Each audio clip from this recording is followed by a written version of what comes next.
Thank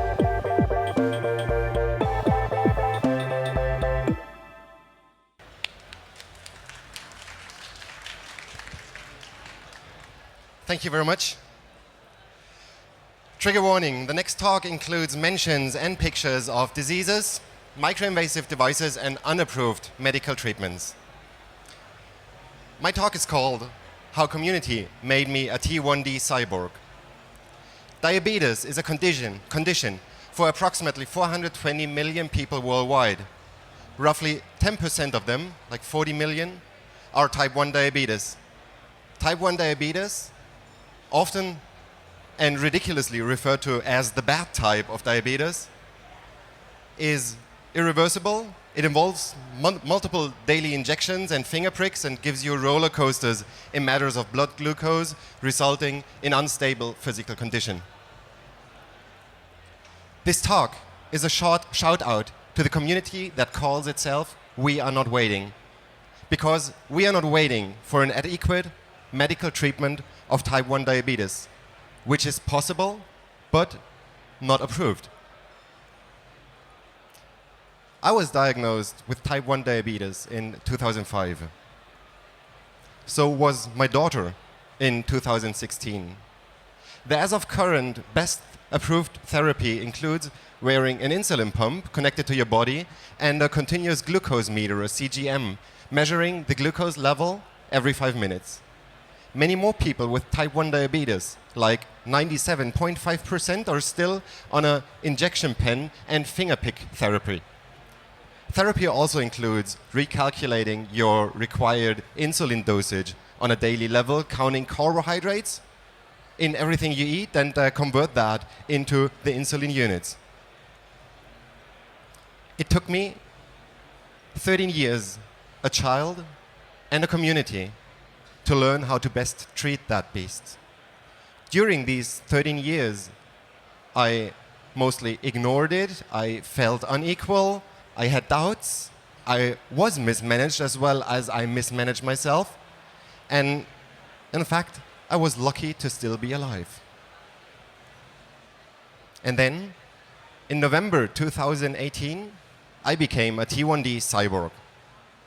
And my daughter becomes a T1D cyborg at night. So today I wear an old insulin pump with a cannula going into my upper leg or my tummy. I wear a CGM, that continuous glucose meter, on my tummy or my upper arm. I constantly carry with me a micro PC in my pocket, as well as my smartphone. So let's attach all that. And I basically depend on internet and rock tape. A cyborg, MacGyver, and the neuromancer all at once. So let's come to that micro PC. The community is actively developing the software that runs on that little PC device. It's written in JavaScript, Go, Python, Bash script, and other languages. You have to build that device yourself. It's do it yourself. And still, or because of that, it's more advanced than any other commercially available insulin delivery system. In fact, there is no commercial system that administers insulin on prediction. My gratitude goes to this community.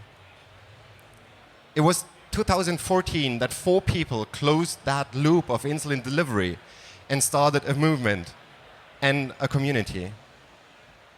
This community. It has now more than 500 contributors on GitHub. It has 1,000 members on the discussion channel on Gitter. Many more on that database CGM in the cloud, and even more in the Facebook group and the regional Facebook groups or other groups or meetups. So it well may be that I owe my life to this community. In the last 6 months since I started looping, I learned more about type 1 diabetes than I learned in that 13 years before, much more.